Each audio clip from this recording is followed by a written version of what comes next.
You are listening to Sales Optex. Visit us at salesoptex.com. You know, when an organization decides it wants to become data-driven, there's this expectation that buying a software license is kind of like buying a pair of X-ray glasses. Oh, absolutely. Like magic. Right. You just put them on, you look at your business, and suddenly all the hidden answers just glow in the dark for you. I mean, that is the promise, right? The promise of instant clarity.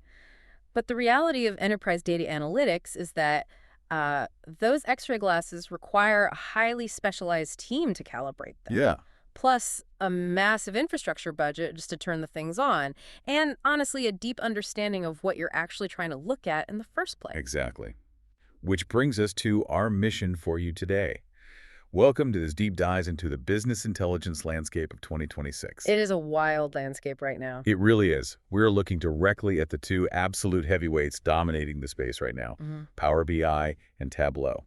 And our goal here is to cut straight through the vendor marketing noise. There is a lot of noise. So much noise. So to do that, we're pulling from a really deep stack of sources today. We've got everything from a foundational 2016 academic baseline study in the International Journal of Scientific Research and Engineering Trends. Good foundational context there. Right, and we're mixing that with practical guidelines from the University of Washington's IT department, plus a really great beginner's guide from Excel Prodigy, enterprise migration data from Winwire, and some heavy 2026 enterprise analyses from EPC Group and AI Agent Square. We are also looking at some direct marketing material from Tableau itself, just to see how they're framing the fight. Yeah, got to see their perspective. So we're going to uncover the fundamental differences in their architectural philosophies, their new AI capabilities, and their real-world costs. So you can figure out exactly which tool fits your specific needs. Sounds like a plan. Okay, let's unpack this. Before we even look at a price tag or some fancy new AI feature, we really have to understand the DNA of these platforms because their foundational architectures dictate absolutely everything else they do. Right? Yeah, I mean, these aren't just different brands of the exact same tool. They represent fundamentally opposing views on how humans should even interact with the data. Let's look at that historical context. Yeah, specifically that 2016 baseline study you mentioned. Power BI was born out of a very specific crisis in the corporate world. Enterprises were just drowning in what they called Excel sprawl. Oh, I know that pain. Thousands of disconnected spreadsheets floating around in emails. Exactly, no central truth. So Microsoft came in and built Power BI as a strict model-first platform. Meaning the structure has to be completely established before anyone even gets to look at a chart. Precisely. It's powered by what's called the VertiPack engine. And VertiPack is this columnar database engine that basically compresses massive data sets into memory. So you can query millions of rows instantly. Wow, millions. Yeah, it's incredibly fast. But to get that speed, it demands rigid structure. You have to use a programming language called DAX. DAX, that's data analysis expressions. Right, DAX. You use it to build a centralized semantic model. You have to define every relationship, every calculation, every hierarchy up front. Okay, so if I'm visualizing this for the listener, Power BI is kind of like a strictly organized corporate filing cabinet. That's a good way to put it. Like before anyone is allowed to pull a report, the database administrators have mandated that everyone must use the exact same folder names, Yes. the exact same label colors, the exact same drawer structure. You trade initial speed for total control. And then you have Tableau, which was built with the exact opposite philosophy. Tableau is visualization first. It runs on the Hyper engine and uses a completely different underlying language called VisQL. VisQL. Yeah. And that's what allows that famous drag and drop magic, right? We see it referenced constantly in the beginner guides, like the one from Excel Prodigy. But how does VisQL actually work? So VisQL is essentially a translator. When an analyst drags a data point, say regional sales, onto a visual canvas in Tableau, Just dragging it over with a mouse. right? VisQL instantly translates that physical visual action into a highly complex database query on the back end. Because of that translation layer, you don't need to build a strict predefined model first. I can just dive in. Yeah, you just connect to a raw data source and start exploring. You create highly specific level of detail or LOD expressions, and they just live right there in that specific workbook rather than in some central model. Okay, so if Power BI is the rigid corporate filing cabinet, Tableau is like a massive blank whiteboard. You hand a brilliant data scientist a marker, and they can just start drawing wild, insightful connections on the fly, wherever their curiosity takes them. Beautifully said. But wait, hold on. Let me stop you there. Because if I'm running a company with, say, hundreds of analysts, and I give everyone their own blank whiteboard, doesn't that just lead to absolute chaos? Like if the marketing team calculates total revenue one way on their whiteboard and finance calculates it a slightly different way on theirs, Yeah. I'm walking into a board meeting where the numbers just don't match. How do you even know what's true? What's fascinating here is that you've just identified the ultimate enterprise trade-off. Oh, really? Yeah. Tableau gives the individual analyst unparalleled freedom to pivot data, spot anomalies, and build bespoke insights, but at scale. That freedom can become a massive liability. I can imagine. Power BI's model-first approach and those DAX measures enforce absolute consistency.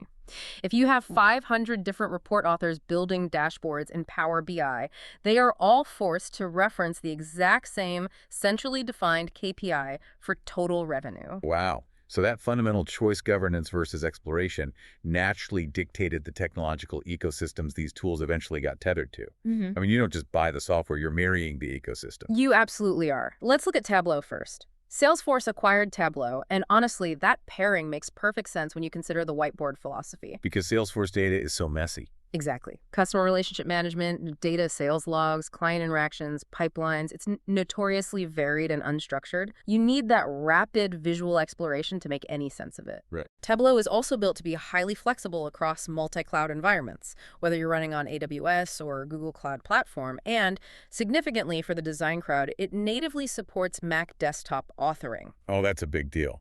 Whereas Power BI authoring is strictly a Windows or web-based affair. Completely locked in. And looking at the 2026 enterprise analyses from EPC Group and AI Agent Square, Power BI is effectively just the visualization layer of the entire Microsoft ecosystem now. It's natively embedded in Microsoft 365, Teams, SharePoint. Everywhere. Yeah. But the biggest shift in 2026 seems to be its reliance on Microsoft Fabric. We keep seeing this term, direct lake mode, querying one lake storage. Break down why that matters mechanically. What is direct lake? So to understand direct lake, you have to look at how data usually moves. Traditionally, companies have to extract data from their massive storage lakes, transform it, and then load a copy of it into their BI tool. Which takes time. Time, computing power, and a lot of money. Direct lake completely eliminates that copying process. Wait, it just skips it?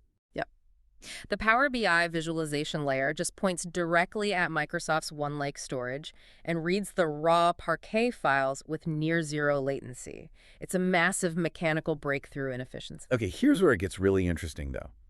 Because Microsoft heavily bundles all these tools together, Tableau's own marketing materials are highly aggressive about the hidden costs. Oh, I've seen those ads. Yeah. We found this quote where they explicitly say, Power BI is free like a puppy is free. It's a great line. It really is. Yeah. The implication being that the initial license might be cheap, but the vet bills, or in this case the Azure server costs, will absolutely bankrupt you. So I have to ask you, Lay it on me. if I'm a CFO and I'm running my entire company on AWS, and Microsoft swoops in and offers me dirt cheap Power BI licenses, is that genuinely a cost-effective move, or is it just a cleverly disguised trap to force me to migrate my infrastructure to Azure? If we connect this to the bigger picture, it entirely depends on your starting line. For organizations that are already deeply entrenched in Microsoft, meaning they're already paying for Microsoft 365 E3 or E5 licenses, adopting Power BI and Microsoft Fabric actually reduces their data infrastructure costs by 50 to 70%. 50 to 70%? Yeah, because they're simply consolidating tools they were already paying for. But what if I'm not in that ecosystem? What if I'm an AWS shock? Then the free puppy analogy is incredibly accurate. If you're a company running strictly on AWS or Google Cloud, or you're a massive Salesforce shop, forcing Power BI into your non-Microsoft stack is going to cause immense architectural friction. Like what kind of friction? Well, you're going to face data egress fees, complex gateway configurations, and you'll probably have to rebuild your data pipelines just to play nice with Microsoft's proprietary formats. In that scenario, trying to make the quote-unquote cheap tool work will cost you drastically more in engineering hours and cloud fees than just paying the premium for Tableau up front. That makes total sense. So because these ecosystems are so entrenched and the switching costs are so incredibly high, the battleground in 2026 isn't just about databases anymore. It's about artificial intelligence. It is the most significant arms race in the history of business intelligence, period. According to the AI Agent Squared data, Power BI Copilot is powered by GPT-4. It can literally generate complex DAX measures, create entire report pages from natural language prompts, and even write out smart narratives. It's basically coding for you. Right. Meanwhile, Tableau is utilizing Einstein Copilot and Tableau Pulse. But their focus is entirely different. They seem heavily indexed on automated metric monitoring, predictive insights through Einstein Discovery, and just alerting users to data trends. It feels like the AI tools reflect the core philosophies of the software itself. They absolutely do. Power BI is rigid and historically really difficult for non-technical users to learn, so Microsoft is using AI to write the complex code for you. Got it. Tableau, on the other hand, can become chaotic at scale, so Salesforce is using AI to monitor the chaos and flag anomalies. If I can use an analogy here, Power BI Copilot sounds like having a master architect sitting at your desk. Like if you just ask nicely, they'll draw up an entire blueprint and build a dashboard for you. Yeah, exactly. Tableau Pulse, on the other hand, feels more like an incredibly advanced fleet of drones flying over your business, constantly scanning for heat signatures and dropping an alert on your desk the second a metric catches fire. That is a highly accurate way to look at it. But let me push back on the hype for a second. Mhm. We hear a ton about the Microsoft and OpenAI partnership. Is Power BI's Copilot actually generating better AI results, or are they just dominating the marketing cycle right now? The reality is that Power BI holds a genuine structural advantage in generative AI right now, and it loops perfectly back to what we discussed in Section 1, the semantic model. The corporate filing cabinet. Exactly. AI models hallucinate when they don't understand the context or the relationships between data points. Right. They just get... Yeah, but because Power BI forces you to build that strict, centralized semantic model where every single relationship between your sales tables, your date tables, and your product tables is explicitly mapped out, Copilot acts like an architect who already has the precise blueprints to the house. Oh, wow. So it doesn't have to guess how the plumbing connects. No guessing required. Because of that, it can generate whole, mathematically accurate reports and really complex formulas from a simple conversational prompt. And Tableau. Tableau's AI is highly effective at its specific job. That automated metric monitoring and alerting via Pulse is great. But because Tableau lacks that rigid, centralized model by default, generating an entire, reliable dashboard from a text prompt is fundamentally harder. Because it doesn't have the blueprint. Exactly. The AI has to guess the context of the data relationships on the fly, which drastically increases the risk of it generating a beautiful visualization that is mathematically completely incorrect. That's a scary thought. Okay, so what does this all mean when we move away from AI theory and finally land on the CFO's desk? Because the pricing gap between these two platforms in 2026 is staggering. Staggering is the word. Looking at the EPC Group's cost breakdown, Power BI Pro is $10 per user per month. Even their premium per user tier is only $20. Now look at Tableau. A Tableau Creator license is $75 per user per month. An Explorer license is $42, and a Basic Viewer license is $15. Think about that. A single viewer in Tableau costs more than a pro creator in Power BI. That's wild. Let's scale that up for the listener. Imagine a standard 500-user scenario. Let's say you have 100 creators building reports, 200 explorers interacting with them, and 200 viewers just looking at the final dashboards. On Power BI, that entire organization costs roughly $60,000 a year. Yep. That exact same user breakdown on Tableau costs somewhere between $226,000 and $234,000 a year. It's a huge leap. And the cost disparity extends to implementation time, too. The UWIT guidelines note Power BI typically takes 2 to 4 weeks to roll out because it integrates seamlessly with existing Microsoft 365 licensing. It's basically already there. Right. But a Tableau implementation, because it requires standing up specific infrastructure and establishing completely new data pipelines, can take 4 to 6 months. We're talking about a 7.5 times price difference for a creator license. Which is a very tough pill to swallow for any finance department. Exactly. So if Power BI is cheaper, faster to deploy, and has a structural advantage in generative AI, why would anyone sign a $250,000 check for Tableau? Is Tableau just a luxury brand for data purists at this point? Well, This raises an important question about what value actually means in analytics. The short answer is no. Tableau is not a luxury brand. It is a highly specialized scientific instrument. Okay, explain that. That $75 price tag buys you the VisQual grammar we discussed earlier. It grants the user a level of pixel-perfect control, custom multi-axis charting, and highly advanced geographic spatial visualizations that Power BI physically cannot match natively. Wait, really? Power BI can't do that? Not natively, no. You have to use clumsy third-party workarounds in Power BI to even get close to Tableau's visual fluidity. So it completely depends on the daily task of the user. Entirely. Yeah. Look, if your company is just doing basic tabular operational reporting, checking daily sales quotas, monitoring warehouse inventory levels, printing out financial statements, then yes, Tableau is a catastrophic waste of money. Just massive overkill. Massive. But if you have a team of dedicated data scientists whose primary job is visual storytelling, deep exploratory data discovery, and finding hidden behavioral patterns in massive unstructured data sets, Tableau's premium price is absolutely justified. You are essentially paying for the lack of friction between the analyst brain and the visual output. Okay, so knowing these extreme differences in cost, architectural philosophy, and implementation timelines, how does an organization navigate a pivot? Because the Excel Prodigy source points out that beginners and everyday business users, like accountants and project managers, usually adapt to Power BI much faster because of its familiar Excel-like interface. It feels like home to them. Right, whereas Tableau's learning curve is much steeper.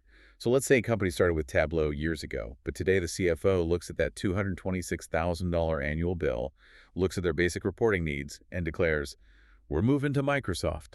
Migrating from Tableau to Power BI is noted as one of the major enterprise trends of 2026, but it is a massive undertaking. Yeah, we have data from Winwire here detailing that migration process. They offer migration accelerators that can supposedly reduce the back-end model rebuild effort by 50% and the dashboard conversion efforts by 25 to 30%. Accelerators are helpful, sure. But even with those automation tools, it's still a rigorous 5-phase process: discovery, architecture, build, user acceptance testing, and training. And depending on the size of the deployment, it takes anywhere from 4 weeks to 8 months. Yeah, UAT alone can take forever, and the length of that timeline is because it is never a simple lift and shift. You cannot just copy and paste a Tableau workbook into Power BI. Why not? Just conceptually, why doesn't that work? Because you have to completely re-engineer the foundation to satisfy Vertipack. Remember Vertipack? The super fast database engine. Right. When you migrate, you are forced to organize your raw data into what's called a star schema. Star schema, what does that mean? Picture a central fact table, so your actual sales transactions, and that is surrounded by dimension tables, which hold your categories like dates, store locations, and product details. Visually, it looks like a star. Okay, I can picture that. This specific shape is what allows Power BI to run so incredibly fast. But it requires deep data engineering to build. You are taking the free-flowing calculations that lived comfortably inside a Tableau workbook, and you're rewriting them into central DAX formulas. Man, to bring back our earlier analogy, migrating from Tableau to Power BI feels like taking a beautiful, free-flowing poem written on a whiteboard and forcing someone to translate it into a highly rigid, notarized legal document to be stored in a filing cabinet. Oh, that's exactly what it is. You're going to lose the nuanced art of the data in the process of gaining that corporate efficiency. You absolutely do lose some of the art. There's no getting around it. You will likely lose some of the bespoke visual flair, the incredibly customized tooltips, and the exploratory flow. But the trade-off is that you gain enterprise-wide scalability. Right. You trade the poem for the legal document because when a business scales to thousands of employees, you need a legal document to ensure everyone agrees on what the bottom line actually is. Yeah, that makes a lot of sense. So, to summarize this landscape for you, the listener, if you prioritize a governed, highly cost-effective integration with an existing Microsoft environment, and your primary goal is scalable, consistent operational reporting across hundreds of users, Power BI is undeniably your tool. The friction of building that rigid model pays off in long-term governance. 100%. But if your focus is unparalleled visual exploration, you live heavily in the Salesforce or multi-cloud ecosystem, and you require deep analytical freedom for specialized data scientists, Tableau is absolutely worth the premium investment. It really ultimately comes down to matching the DNA of the software to the DNA of your organization's data culture. Precisely. But before we wrap up this deep dive, I want to leave you with one final thought to mull over on your own. We've spent this entire time debating the merits of a model-first philosophy versus a visualization-first philosophy. We talked about the art of the dashboard and the mechanics of the data model. We covered a lot of ground. We did. But as AI models like Copilot and Einstein get exponentially smarter at instantly generating accurate insights directly from raw data streams, will this debate even matter in 5 years? Oh, that's a good question. Like, if you can simply ask your phone, why did revenue dip in Germany last Tuesday? And the AI verbally gives you the correct answer while generating a temporary perfect chart on your screen. Does the human process of building a permanent dashboard become entirely obsolete? It just might. It makes you wonder if those X-ray glasses we talked about at the very beginning won't just illuminate the data for you. Yeah. They might just start telling you exactly how to run the business.